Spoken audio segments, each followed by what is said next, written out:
Hello, everyone. Good morning or good afternoon, good evening, wherever you are. I hope everybody's doing well. I have the pleasure again to host another Kumi session. This time it will be on Christian Zionism with an expert, Mimi Kirk. So before I introduce Mimi Kirk, let me just explain some housekeeping rules.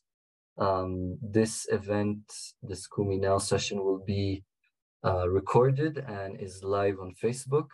So anyone who wishes to be anonymous, please do so now before we start the session. And now I will introduce Mimi. So Mimi Kirk is a writer, editor, and academic administrator based in Washington, D.C.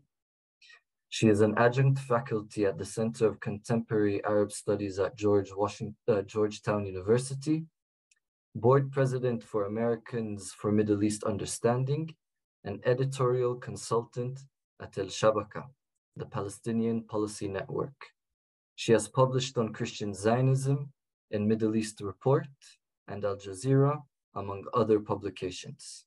That's quite an impressive CV. So welcome to Kumi Now, Mimi. Thank you so much, Sam. Thank you for having me. Can everybody hear me okay? Yes. Okay, good. Good. Yeah, so first of all, thank you so much for inviting me. I'm really pleased to be here and to speak with you all about Christian Zionism and also the upcoming Institute for the Study of Christian Zionism, on which I serve on the implementation committee with some of you in the audience today. And that institute will be launched in the coming months, and it's directed by Dr. Stephen Sizer. I think we'll talk a little bit more about it in a while. But first, today I'm going to be talking about the nature, history, and activities of Christian Zionism, and then we'll speak particularly about the close relationship between Christian Zionism, white supremacy, and ethno-nationalism, which I argue, in fact, gives those of us who advocate for Palestinian rights in the United States an opportunity to reach people and expand our base, and I'll talk more about that soon. So the talk is in part based on a policy brief I'm currently writing with Hala Ahmed. She's a US-based Palestinian American and policy member at Shabaka, the Palestinian Policy Network, where I worked for a number of years. And as Sam said, I now serve as an editorial consultant. So today's talk is going to be focused on the US in particular, where I'm based and where I do my research.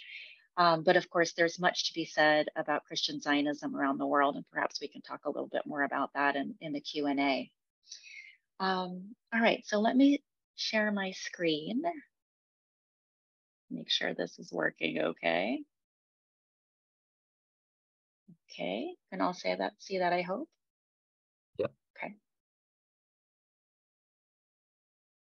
Okay, so the title of the talk is The Dangerous Exceptionalism of Christian Zionism. And as I mentioned, I'm going to speak in particular about that. It's kind of the heart of the talk, which will come in a little bit. But first, what is Christian Zionism? Okay, many of you know, of course, but it's both an ideology and a movement among many Protestant evangelicals who believe that the modern state of Israel is the result of biblical prophecy. And the belief centers around the idea that 4,000 years ago, God promised a land to the Jews who will rule it until Jesus' return to Jerusalem and the rapture. And in this end of time scenario, Christians will be saved, but those of other religions who do not convert to Christianity will be sent to hell. And the Billy Graham Evangelistic Association describes this phenomenon in the following way. So, quote, "The wicked or the unbelievers will be cast into the lake of fire, while the saved will live forever with Christ in a new heaven and earth," unquote. Another tenet of Christian Zionism that speaks more to the here and now is called the prosperity gospel. And that's a belief in which nations or even individuals are blessed financially or otherwise if they bless Israel, or the opposite if they don't. The late preacher Pat Robertson, for instance, described hurricanes and financial prosperity in the United States as related to the US position on Israel. And the late televangelist Jerry Falwell used to say that if America backs away from supporting Israel, God will no longer bless America. And these ideas are popular today as well among Christian Zionist preachers such as John Hagee, kind of the most famous Christian Zionist preacher in the US. He has Cornerstone Church in San Antonio, Texas, as well as Christians United for Israel, which is the largest Christian Zionist organization in the US, and it boasts over 10 million members. And I should note here that the number of Christian Zionists in the US is quite large. It's estimated to be at least 50 million people. And please note how large this number is in contrast to the number of Jews in America, many of whom, a growing number of whom I would say, do not have particularly Zionist beliefs. And that total is around 6 million people.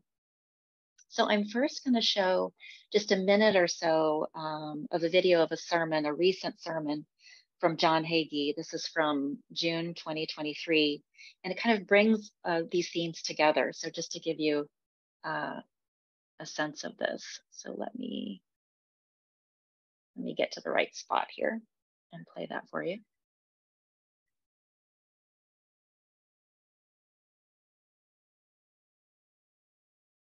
Okay.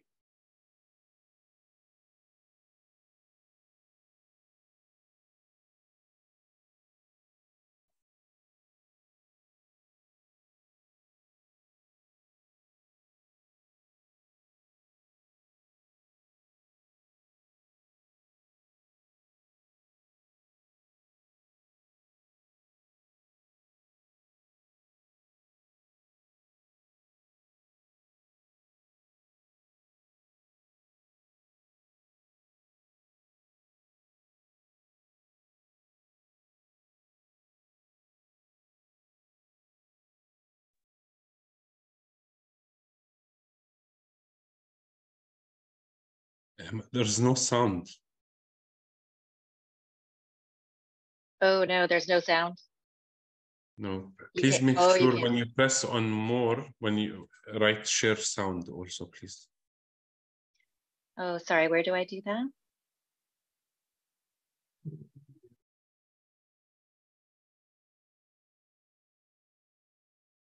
In more? Okay, let me, You have to share your screen again and okay. share also sound. Okay, so, all right, so I'm going to stop the share. So sorry about this. Okay, and then share sound. Ah, I see it. Thank you. Okay, do I need to do optimize for video clip? Maybe. Maybe. Yeah. Maybe. All right, let's do that just in case. Yeah. Okay. All right, let's try that again. You can all see that. Now let's hopefully you can hear it too. That's good. Okay. Now we can hear. Now you can hear it. Great. Thank you so much. I should know how to do this by now with all the Zooms, right? All right, let me start that again. Okay. When you pray for the peace of Jerusalem, Okay. God's blessing begin to move in your way. Christians have no idea how much God loves Jerusalem. The Bible calls it the city of God. God says, I have put my name there. That's my city. Jesus is coming back, not to Washington and not to Rome. He's coming back to Jerusalem. Jerusalem is the shoreline of eternity. That's the fact. Pray this prayer with me. Heavenly Father, in the name of the Lord Jesus Christ, I come today to pray for the peace of Jerusalem. May the enemies of the Jewish people be scattered in confusion. May they turn one against the other. May the people of Israel be comforted by the hand of God, that for the first time in 2,000 years, millions of Christians in America and around the world now stand with Israel. We are obeying the word of God. Now let the word of God go forth from this place today, that Israel lives and the body of Christ supports the Jewish people. Amen. Give the Lord. Okay. So after such a clip, I do want to just note, of course, that not all evangelicals are Christian Zionists, right?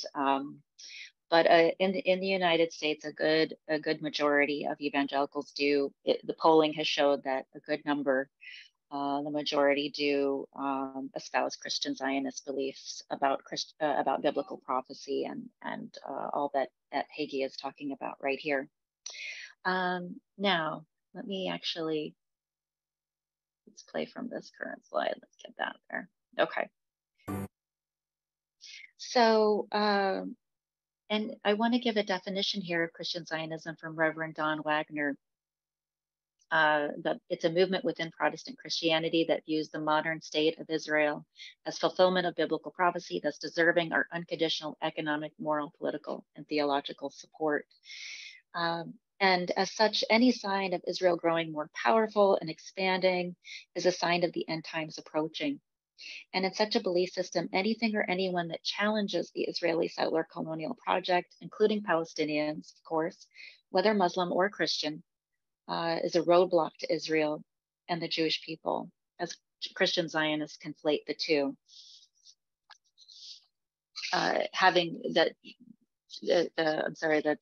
Jewish people and Israel having full control of the land. And as a result, are those that challenge them are either to be ignored, removed, or fought against. Okay, so let me move on. So how did Christian Zionism emerge and what is its role in US politics today? So we'll do a kind of a brief history here, but the specific tenets of today's Christian Zionism emerged in the 19th century, but several new Protestant sects in 16th century Europe held proto-Zionist ideas. And these beliefs stem from readings of the Bible emerging from the Reformation and renewed interest in end of times debates. And this led to a new understanding of the role of the Jewish people in Christian history, leading some to prophesize a return of the Jewish people to the Holy Land. So iterations of these eschatological ideas spread to America with the Puritans, with the accompanying belief that the colonists escaping religious persecution in England were the new Jews and America the new Israel, promised to them by God. And in this belief system, the indigenous people, the Native Americans, were considered against God's plan and acting against God's people, similar, of course, to how the indigenous Palestinian population is considered and treated today.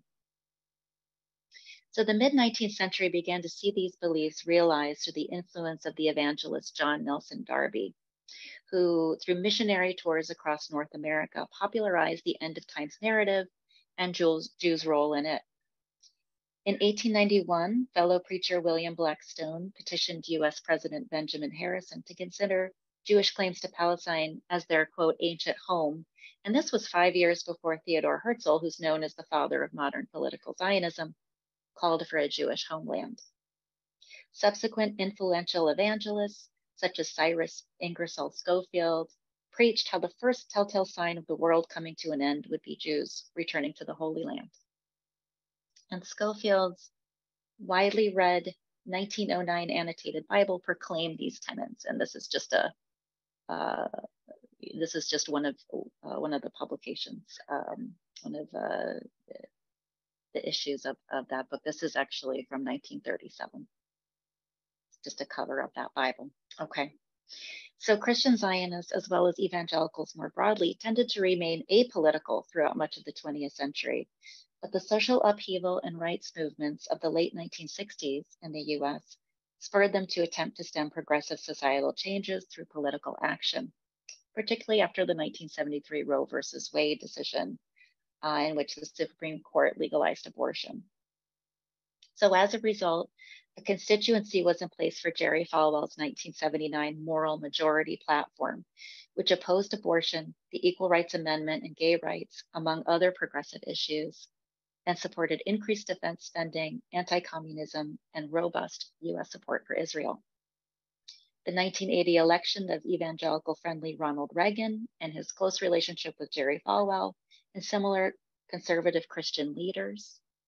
So here's Ronald Reagan and Jerry Falwell meeting in the Oval Office in 1983. These relationships and political movement solidified the link between the moral majority and the Republican Party. And that gave the movement a seat at the political table, transformed it into what was called the Christian right. Then the 8-year presidency of born-again Christian George W. Bush furthered the Christian rights influence in US policy, including foreign policy.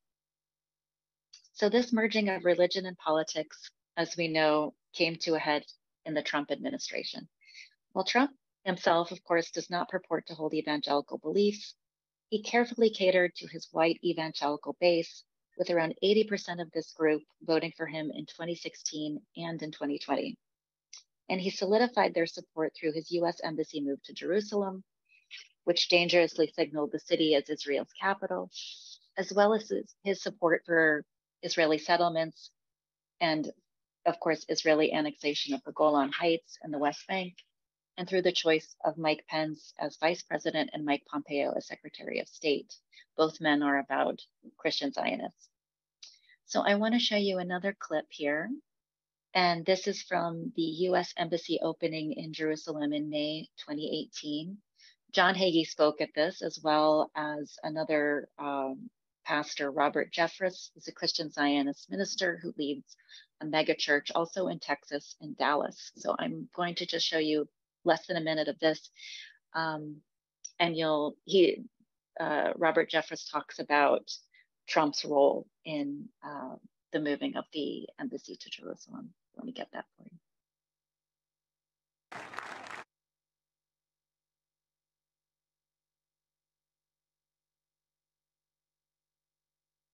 Middle East.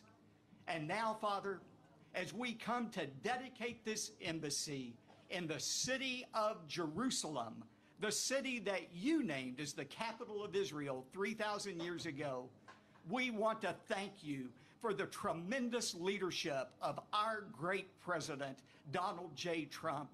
Without President Trump's determination, resolve, courage, we would not be here today.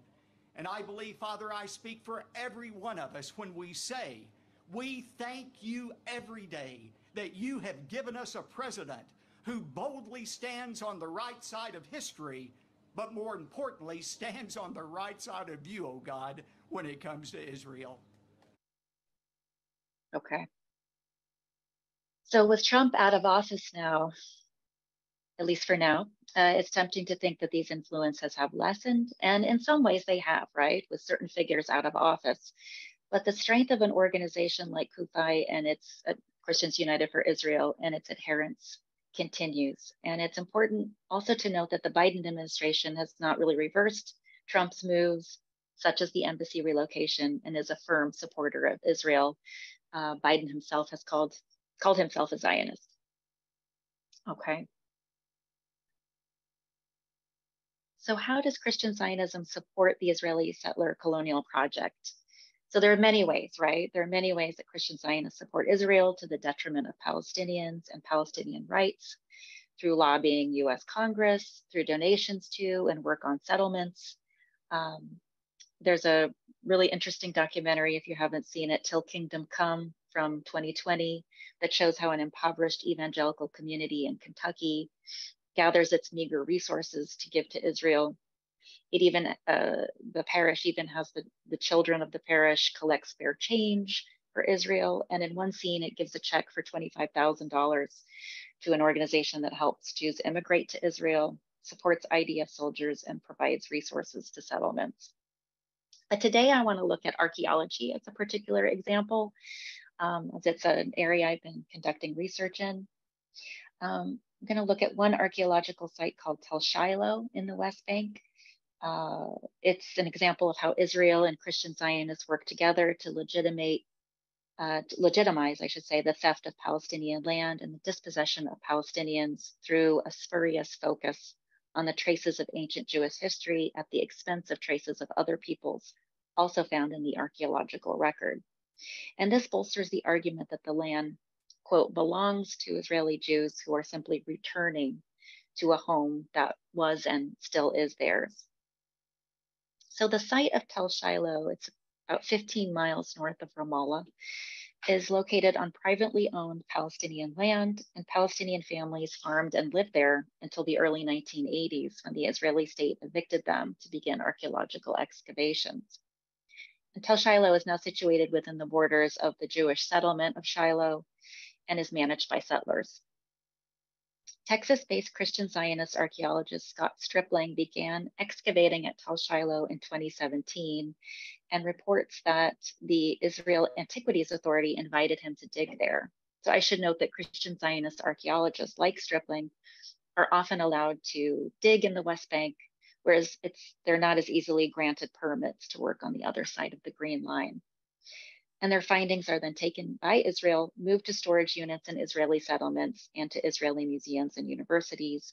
And this is a violation under international law. So at Tel Shiloh, Stripling is searching, he says, for the remains of the biblical tabernacle, a portable dwelling containing the Ark of the Covenant, which is what contains the 2 stone tablets of the 10 Commandments. So here's a photo of Stripling and his team digging at Tel Shiloh in 2019. In the fall of 2021, Stripling reported that he's become, quote, more certain that he has unearthed the tabernacle's platform.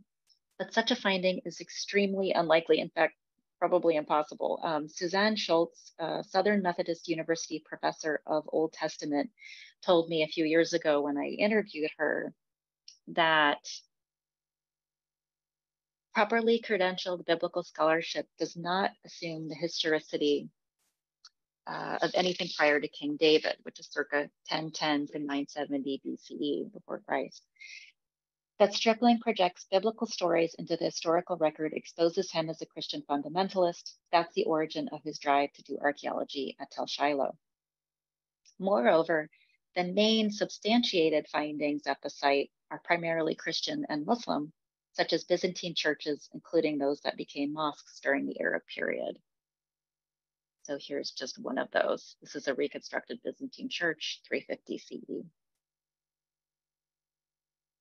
But regardless, it's the tabernacle story that's touted for residents of Shiloh and visitors to Tel Shiloh. The settlement of Shiloh has a synagogue designed as a replica of it, and the archaeological site's tourist attractions principally focus on the tabernacle.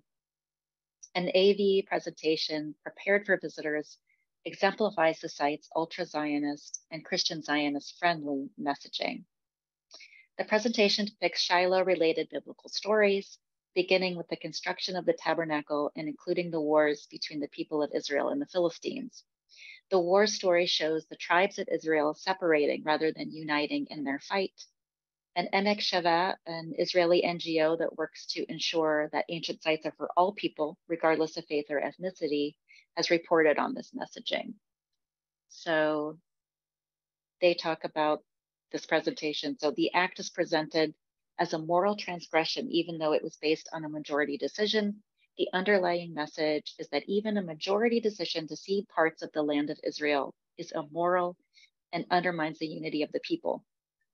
In contrast to this destructive process, Shiloh is presented as a place where unity is created and consensus is built among the people, a place that cultivates a positive force that enables settlement and building in the land. So in this way, the settlers present the history of Tel Shiloh, built on stolen Palestinian land, as a moralistic tale that legitimates their colonization of that land. Archaeologist Stripling also calls Tel Shiloh Israel's, quote, first capital. And this is based on the notion that Shiloh was the Israelites' first capital for approximately 400 years, from the 15th century BCE. So according to Schultz, the professor of Old Testament, she says that claim is, quote, utter nonsense. But it's an assertion that Israeli Prime Minister Benjamin Netanyahu has made, as well as former governor of Arkansas, Mike Huckabee, who's an evangelical. Tel Shiloh's association with the tabernacle and its supposed status as Israel's first capital has made it a popular destination for Christian Zionists and evangelicals more broadly. An AP article noted that 30,000 people, of whom 60% identified as evangelical Christian, visited Tel Shiloh in 2009. Since the 2013 completion of the new visitor center, funded by the Israeli government, the number of visitors has increased substantially. In 2018, Tel Shiloh saw 120,000 visitors, with over half identifying as evangelical. The settlers who run Tel Shiloh, along with Stripling and his team, a number of whom are, quote, faithful Christians who pay to be part of the dig, together work to strengthen a narrative in which Jewish ancient past and present are merged, and Palestinians, and indeed any other people, past or present, are removed, hidden, or downplayed, thus legitimizing Israeli land theft and the human rights violations against Palestinians that accompany it. Okay, so now I want to get to the heart of the talk, which is on Christian Zionism's relationship to white supremacy and ethno-nationalism, and how we can use this relationship to effectively challenge Christian Zionism. Okay. I want to first go back to the early 20th century and to European support for Zionism to get into this topic. So though European support for a state for the Jewish people might appear to have been benevolent toward Jews, it was in fact steeped in white supremacy and anti-Semitism. For instance, British politician Arthur Balfour's 1917 declaration that his government would support such a state originated in a desire to stem Jewish immigration to Britain.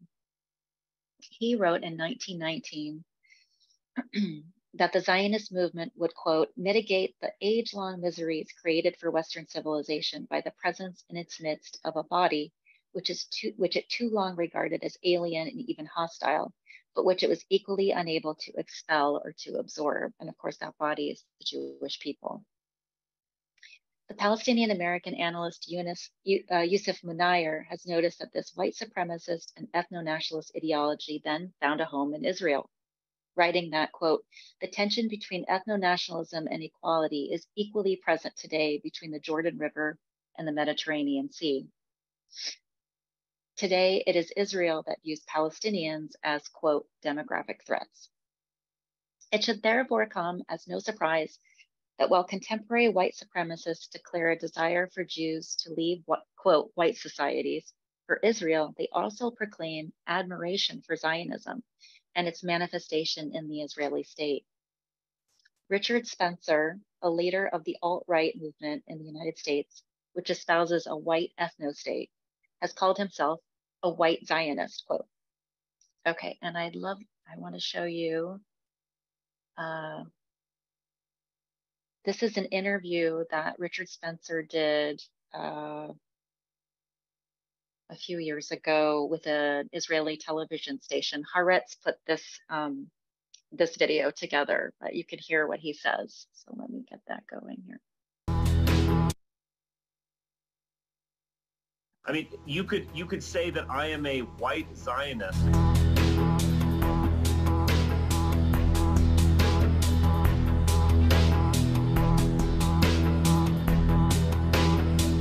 As an Israeli citizen, someone who understands your identity, who has a sense of nationhood and peoplehood and the history and of an experience of the Jewish people, you should respect someone like me.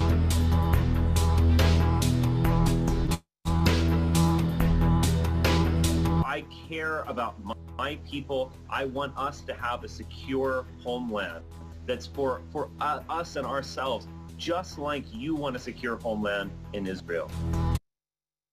Okay. Pretty stark and telling comparison, right? So relatedly, those who display Confederate flags may pair them with Israeli flags. I mean, you could. And this is a photo outside a home in southwestern Virginia in 2016. And Israeli flags are also often on display at right-wing rallies, including on January 6, 2021, when Trump supporters stormed the Washington, D.C. Capitol. And this is a photo from that day. So though Spencer is not a religious person, his and other white supremacists' desire for a white ethno-state is steeped in Christianity through a call for their fellow whites to be conscious not only of their white identity, but also of their shared Christian heritage. To be sure, analysts and activists such as Reverend May Elise Cannon and Reverend Braylon Hagler have pointed out that Christian nationalism, white supremacy, Zionism, and Christian Zionism make cozy bedfellows. This was as true in Balfour's time as it is today. The scholar Robert O. Smith has found, for instance, through an analysis of US polling data since the mid-1980s, that support for Israel is, quote, predicated by a combination of religious traditionalism, belief in American exceptionalism, and whiteness. It is perhaps the notion of exceptionalism that best articulates and links these dangerous ideologies. Reverend Cannon notes that, quote, both Christian nationalism and Christian Zionists espouse an ideology of exceptionalism. Exceptionalists inherit binary exclusionary worlds, end quote. And Reverend Hagler, in an essay on white supremacy and Christian Zionism, writes that, quote, all forms of supremacy are exceptionalist, end quote. The idea that one group is superior to another and deserves certain rights at the expense of, quote, outsider groups, whether white and Christian versus Jewish, Black, Muslim, and otherwise, in the case of the Richard Spencers in the United States, or white and Jewish versus Palestinian in the case of Christian Zionism, and the Israeli state, is one that begets violence and oppression. Yet the ideology of exceptionalism also offers an opportunity in that those in the United States who may question white supremacy, for instance, can be brought to understand the connection between that ideology and Christian Zionism, and thus to potentially work to oppose Christian Zionism as well. And this is based on the idea of fighting exceptionalism wherever we find it, in the US, to Israel, and beyond. And according to experts in evangelicalism, there's a growing group of young evangelicals who are open to such discourse and action. Okay, so here's the last part of the talk. How can we effectively challenge Christian Zionism? So recent polling suggests that support for Israel among younger US evangelicals is decreasing. A 2021 survey reports that support among this group dropped from 75% to 34% between 2018 and 2021, in contrast to more steady support among older evangelicals. Professor Shibli Telhami of the University of Maryland has also conducted polling on this issue since 2015. And his research demonstrates a similar trend in that the gap between the age groups had already widened appreciably by 2018. And in addition, recent trends in evangelicalism show the rise of a new kind of church, courting young people dissatisfied with their evangelical upbringing. I recently spoke with Gary Berg, professor of New Testament at Calvin Theological Seminary in Grand Rapids, Michigan, who told me about these youth whose commitment to evangelicalism has weakened. He says the reasons for this are multifaceted, but that a large part of it is that they don't feel the church is addressing what is most heartfelt to them, which are issues like racial equality and the environment. And Berg calls this feeling, quote, toxic despair, and notes that it has resulted in a larger number of young white people who previously would have called themselves evangelical becoming more reluctant to do so. And new churches that brand themselves as not your parents' church are attracting these youth who are committed to social issues like gun control, climate change, and the poor. And Berg says these churches are cropping up all over the United States. But while support for Israel is not common in these new churches, neither is support for Palestinians, mainly due to a focus on domestic issues like school shootings, racism, and climate change. But young evangelicals are willing to challenge Christian Zionist ideas, and so energy and time put into educating them on Palestine would be well spent.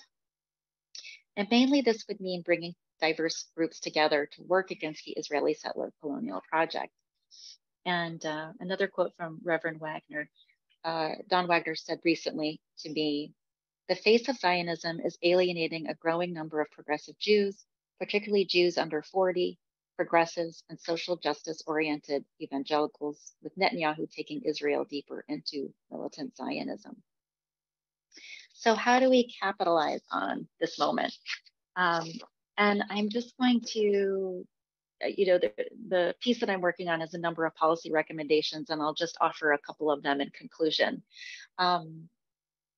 So one way we can capitalize on the moment is for civil society organizations that support Palestinian rights, can conduct outreach among young evangelicals and evangelicals of color.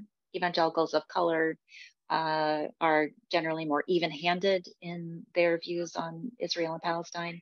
So conduct outreach and make connections between them and Jewish, Black, Indigenous, environmental, and other progressive groups.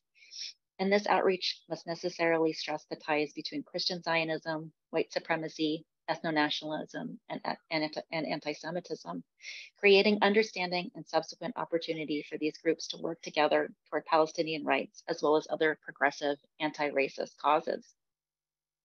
And once this larger network is in place, civil society groups can make contact with the Biden administration's Office of Faith-Based and Neighborhood Partnerships to reach mainstream churches and organizations with messaging that calls attention to problematic ties between Christian Zionism and ethno-nationalism. And I'm going to stop there. There's going to be more recommendations and information in the policy brief that Hala Ahmed and I are working on. So please, look for that sometime this fall from Ashabaka, which is al-shabaka, shabaka.org. But yeah, let me stop there. And thank you so much for being with me and with us today and for your attention. Thank you very much. That was very, very informative. And it's always surprising, the power of archaeology and the relationship between the states and Israel. I mean, next to my school, there was the Museum of Tolerance built on a Palestinian Muslim graveyard. So the usage of space and archaeology is always very interesting. I'd like to touch upon your last point, that it's a pivotal moment. We want to capitalize the fact that there's more polarization within the evangelical community, Christian Zionist community, in regards to support for Israel. And it seems like the Israeli government aren't doing themselves any favors. They've denied visas for different Christian Zionist staff and organizations. Even the Minister of Interior Defense, he has mocked Christian Zionists in the old city of Jerusalem.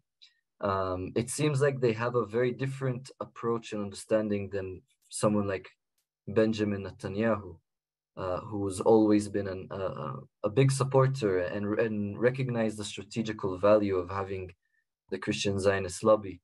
So in terms of this kind of new government, new relationships, these tensions happening, what will that do in terms of Christian Zionist support to Israel and Israel alliance?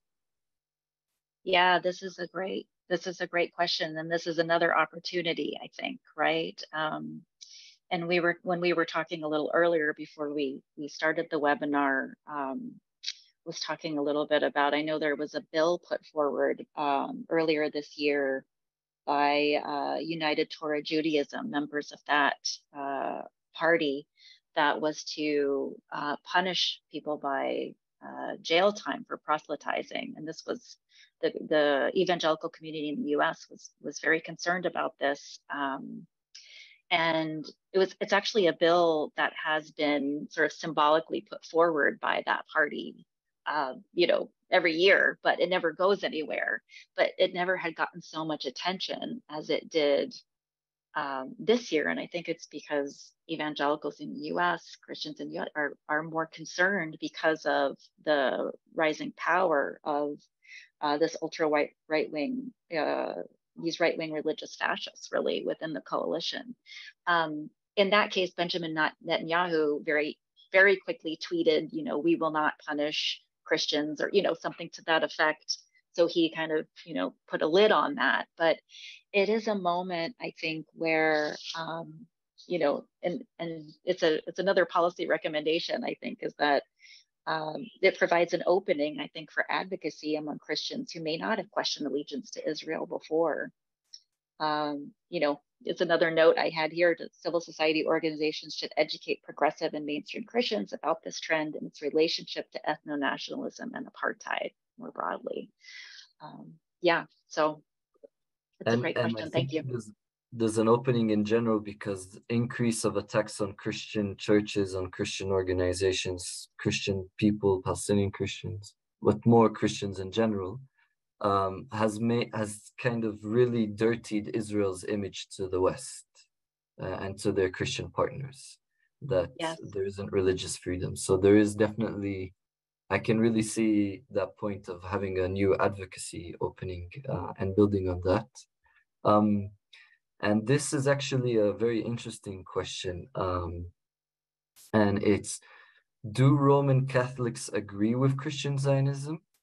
Why is Biden a Christian Zionist? He claims to be a Roman Catholic. What do you know about Christian Zionism amongst Roman Catholics, particularly in the US context?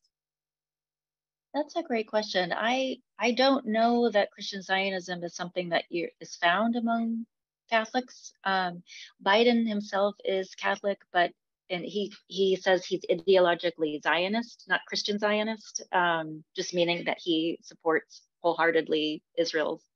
He wouldn't call it a settler colonial project, but he supports, Israel wholeheartedly. Yeah, from what I understand, Christian Zionism is found among Protestants, and I know Stephen Sizer has talked about this on Kumi now, I think as well, that where you find Christian Zionism is more like in Northern Europe, for instance, not in Southern Europe, where it's more Catholic, Protestant, more Protestant countries like the Scandinavian countries and Germany. There's more of a presence of Christian Zionism. Yeah, I think it's an interesting question. Last week I read an article. I'm just going to publish it on the chat, where actually compares Roman Catholic support to Israel in America with evangelical. And despite theological differences, there are similarities within their approaches to Israel, which is something I did not know as well. And so I recommend, I think it was Megan who asked the question, to have a look maybe at that article, and everybody else who was interested. It really opened my eyes in terms of how American Roman Catholics have been influenced also by the evangelical movement and their approaches to Israel, which has similarities to Christian Zionism. As a Jerusalemite in the Old City, I see Christian Zionists nearly on a daily basis. But now I'm seeing Christian Zionists from all around the world, not only from the States. I see a lot of people coming from Asia and from Latin America who have very strong Christian Zionist beliefs and symbols. And I think you can see how Christian Zionism is doing their advocacy work in other parts. Can you tell a bit more about Christian Zionist influence in other parts of the world, Latin America, Africa, Asia? Yes, thank you. As I mentioned, my focus is the US, but I am looking to actually expand my research and do a larger research project in Southeast Asia. I think from what I understand that what really drives Christian Zionism globally, in the global South in particular, and it's made great strides, unfortunately, in Latin America, Africa, and Asia, is the prosperity gospel. And there's this, this idea that if you bless Israel, you will be blessed, even financially.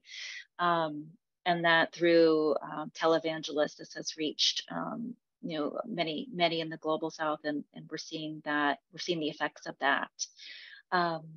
One area I'm particularly interested. I lived in Singapore for about a year and a half, about 10 years ago, and there's a very prominent church there, I think called New Creation Church, that has a Christian Zionist pastor. Anyway, there's a lot going on there, and I'd like to do more of my own research on that as well. One of the members, I believe, of our implementation committee for the Institute for the Study of Christian Zionism, Nadara Shalhub Kevorkian, works on this, and I'm interested to read her work and hear her thoughts on it too. But I think it's really important. It's really, there's quite a focus on Christian Zionism in the US, and it's very strong there, of course, but there's a lot going on globally. Yeah. So thank you for that question. And the rise of Christian Zionism and evangelical kind of prosperity gospel in Latin America is directly related to liberation theology, because liberation theology was a grassroots movement in Latin America during the 50s and the 60s, and it was dismantled by the Vatican. So there was a whole vacuum there of of Christian spirituality, of a need to engage with the reality to offer hope, and then came a rise of evangelical missionaries to Latin America, and you have a kind of a spike of evangelical Christian Zionist support in Latin America. I'd like to ask you maybe a question about public discourse. So part of addressing Christian Zionism is not only tackling it on an academic level, on an educational level, but it's also informing and changing the discourse regarding Palestine, Israel, and exceptionalism, white supremacy. And I know that there's soon an institute for the study of Christian Zionism. So I guess my question is, how do you think we need to collectively address Christian Zionism and tackle it? And what is this upcoming new Institute for Christian Zionism of the study of Christian Zionism is going to do about it? Yeah, it's a great question. I mean, I think so much of what I focus on, or what Ashabaka focuses on as well. And I think the upcoming Institute for the Study of Christian Zionism is about narrative and who makes the narrative and what kind of narrative do we hear. So I guess let me talk a little bit about what the Institute will do, and then we can talk a little bit about discourse and narrative, which is so important. So as I said, the Institute will be launched in the coming months, and it really aims to be the primary resource for the study, critique, and response to Christian Zionism, sort of the first place that people will go. And one of its main goals is to develop a strategy that is designed to change the present narrative. This is the language that we're talking about, to a justice and decolonizing narrative for all parties engaged in nonviolent change, whether religious, political, legal, or human rights. So some of the activities the Institute will have is a digital library. I'm working particularly to launch an online journal with the Institute. We'll do online conferences and seminars. We'll have a speakers bureau, course on Christian Zionism online, and we'll be commissioning and publishing new research. So, something that is, I think, very challenging, and again, I speak from the American context, is just trying to get different voices into mainstream media, for instance, through op-eds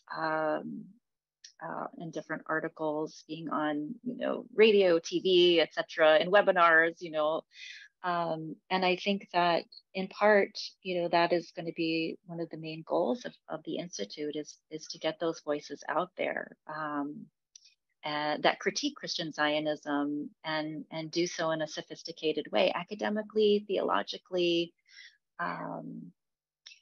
policy-wise. But a narrative and discourse is so powerful, and to really set the stage for that discourse, and not to be always responding to it. I think that's really important. Is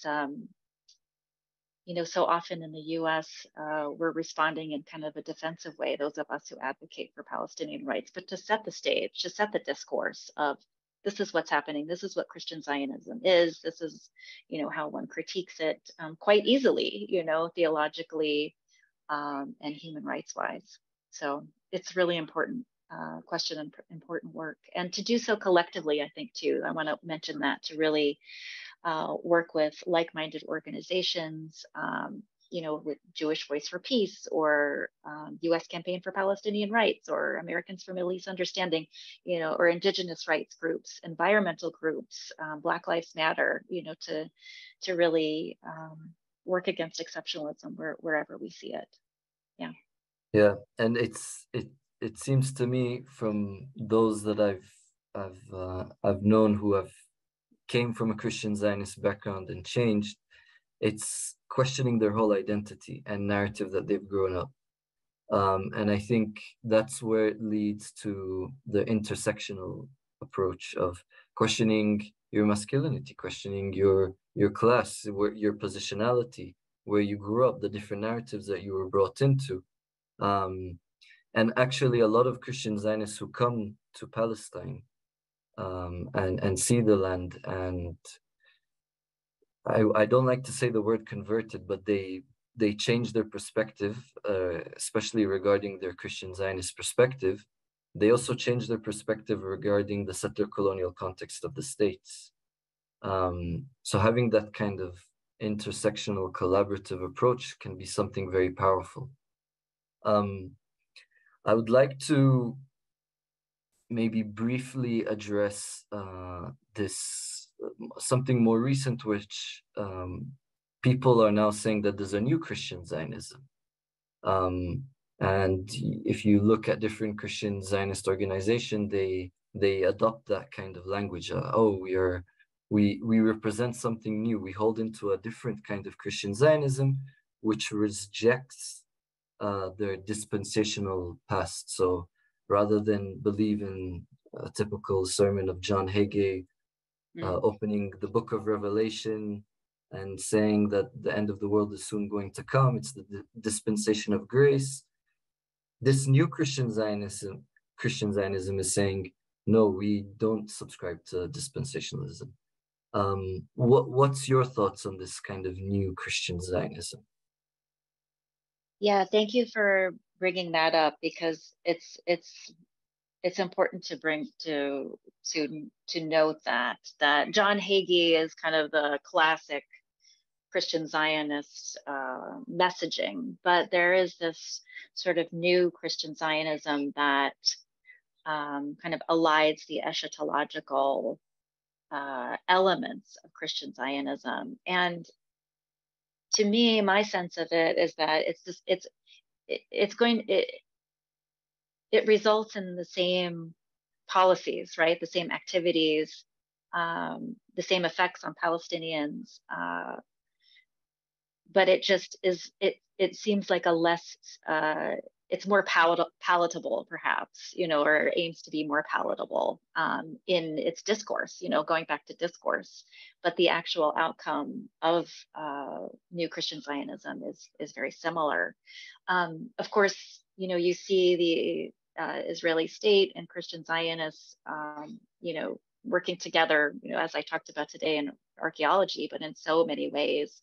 And it really necessitates this very cynical kind of stance from Israeli Jews, because what is the end result of what will happen to Jews in the end, as far as what Christian Zionists often believe. But if you have this new Christian Zionism, it makes it sound a little more friendly, let's say. But what happens in the end, I think, is very similar.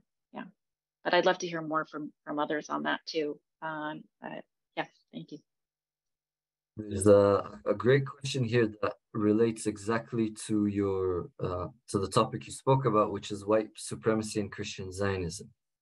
And this question asks, what is the relationship between the African American churches and Christian Zionism?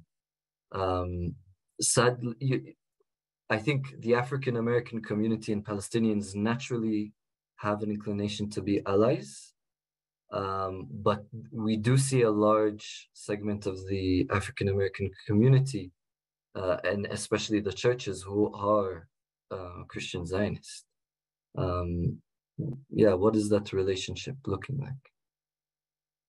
Yeah, I mean, I think you said that very well. I think there is a natural alliance there to be had, and you see, for instance, that alliance comes through like the Black Lives Matter movement between African Americans more broadly and Palestinians, and you see that coming to fruition in many ways. But then there is this, and I should say too, that I think I mentioned this earlier, that evangelicals of color tend to be more even-handed.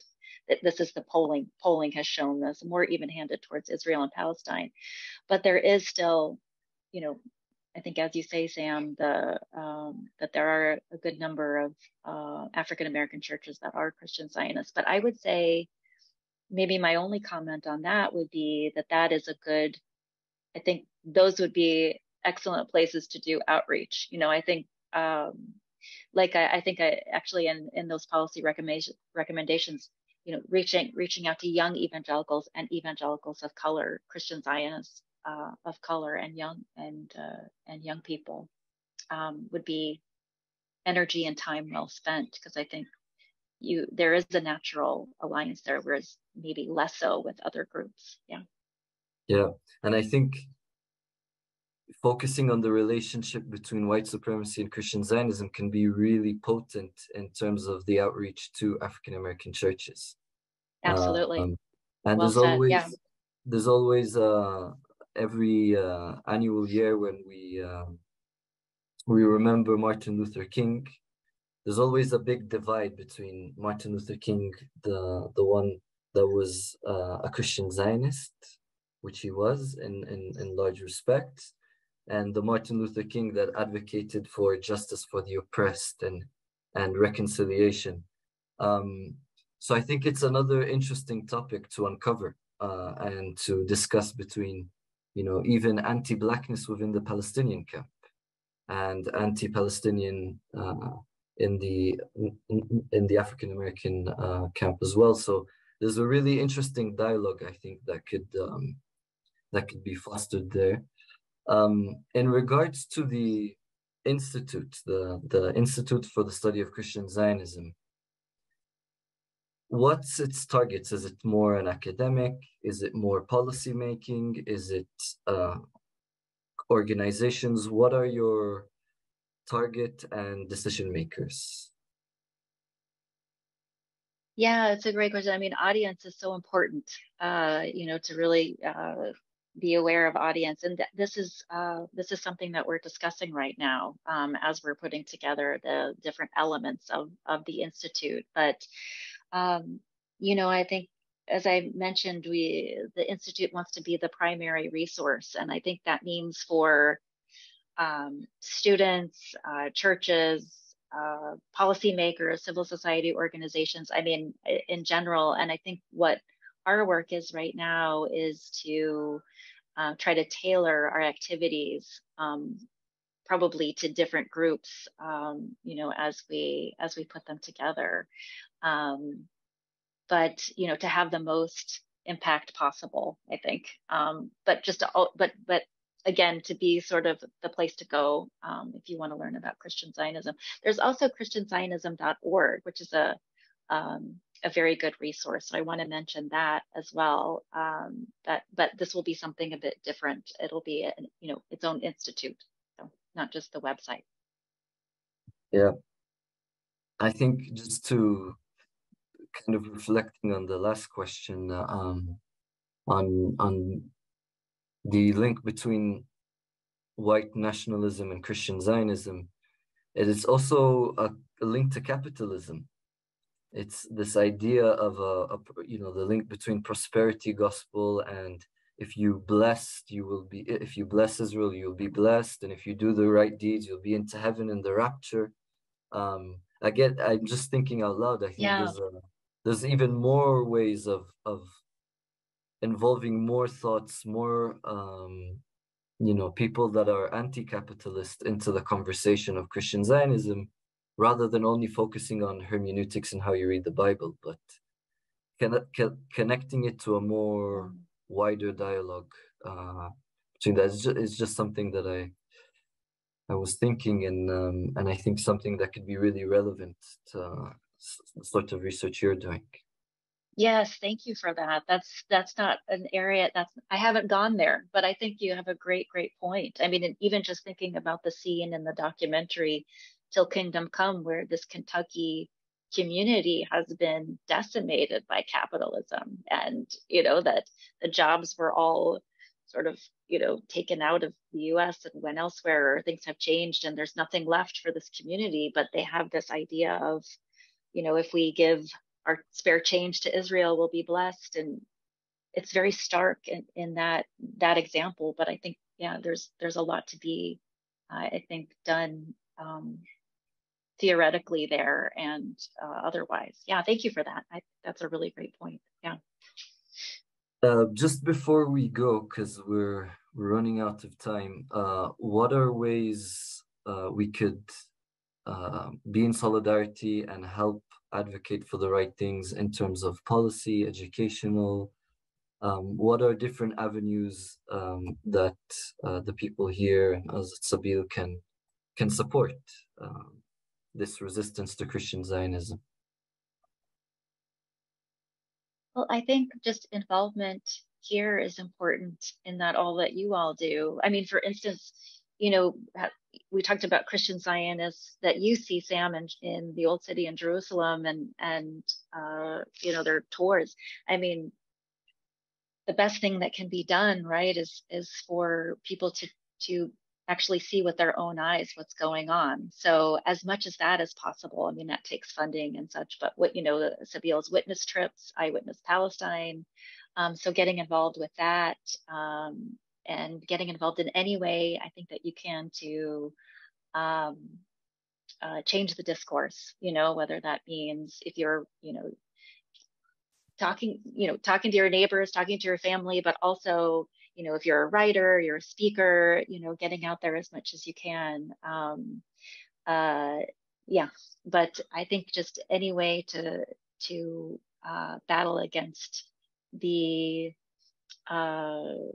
powerful narratives that we hear all the time and to put chinks in them. I think we are doing that and to continue doing that. I think so as well. Thank you very much, Mimi. That was very informative. It was very stimulating. I have quite a few ideas and even more questions I would like to ask, but I don't have enough time. Thank you so much. Yeah, you're welcome. And just to let everybody in attendance know that next week we will be having a session as art as a form of resistance. And Rania Elias will be speaking, the former director of Yabus Center in East Jerusalem. So we'll be having a conversation about how art is a form of resistance, a form of expression. Maybe we could even do something interactive and creative. So thank you again, Mimi, and everybody here in attendance. And I will close the session. Thanks, everyone.